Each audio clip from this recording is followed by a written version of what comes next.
Polícia Civil desarticulou uma quadrilha acusada de aplicar golpes em pensionistas do Espírito Santo, Brasília, Sergipe e São Paulo. Acompanhe na reportagem. Ao todo, 6 pessoas são apontadas pela Delegacia de Investigações Criminais de Guarapari de aplicar golpes em pelo menos 18 pensionistas do INSS de 3 estados e também do Distrito Federal.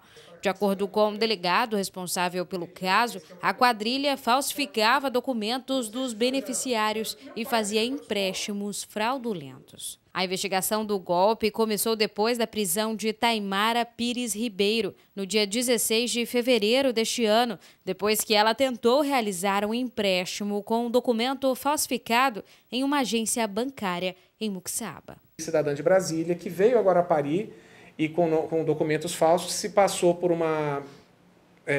abriu uma conta e contraiu um empréstimo em nome de uma capixaba do norte do estado.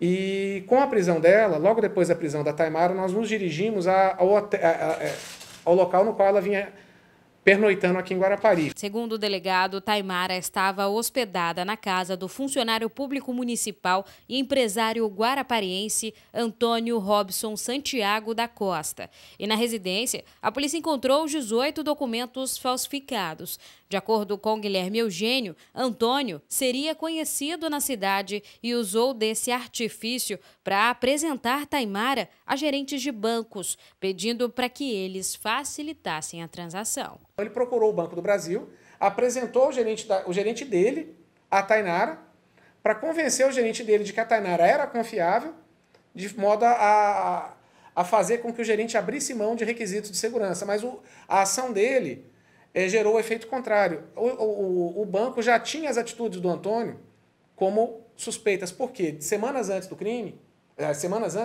o Antônio tentou recrutar o gerente do banco para a prática do crime. Ele perguntou para o gerente se ele conseguiria abrir conta em nome de uma pessoa já falecida. E foi através das mensagens trocadas entre Antônio e Taimara que a polícia conseguiu chegar até os chefes da quadrilha, identificados como Joacir Ribeiro da Silva, vulgo Regis, e Rosendo dos Santos Fernandes, vulgo Neném, os dois de Brasília. Joacir, ele foi candidato a vereador, pastor evangélico.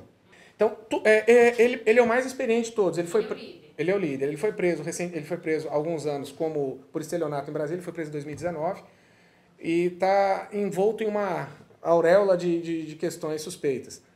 E ele se autodenomina Regis, apesar de se chamar Joacir, e as investigações mostram que ele tem uma ascendência sobre os demais membros do grupo. Ele recrutou um homem chamado Rosendo, que é também do Distrito Federal e que eu veria como uma certa liderança, também uma liderança da organização. O delegado conta que uma segunda mulher veio de Brasília a Guarapari para realizar os golpes. Segundo a polícia, Juliana Teixeira de Melo conseguiu R$200 mil através de 5 empréstimos fraudulentos. Mas em uma tentativa de golpe, um gerente acabou acionando a polícia. A Juliana foi recrutada pelo Rosendo, veio aqui, contraiu o empréstimo e constatamos que a Juliana, que o dinheiro desviado desse banco por ela foi depositado em uma conta bancária e essa conta bancária foi aberta em nome de um aposentado com a foto do Rosendo.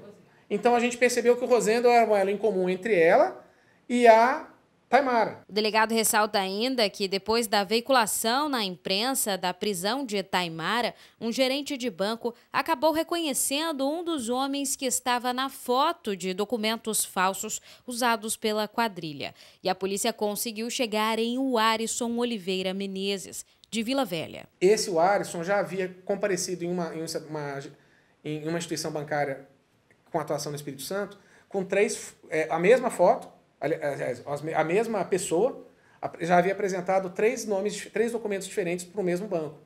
E ele já tinha provocado prejuízo em outras situações a esse banco por meio de contratações fraudulentas. Então, uma funcionária do banco que pediu o sigilo da fonte, me ligou informando que tinha 3 documentos em nome com a mesma foto, que nós havíamos divulgado. Todos os membros da quadrilha foram autuados por estelionato qualificado, falsificação de documento público e lavagem de dinheiro. Taimara permanece presa, o Arisson está foragido e Antônio, Juliana e Joacir vão responder pelo crime em liberdade.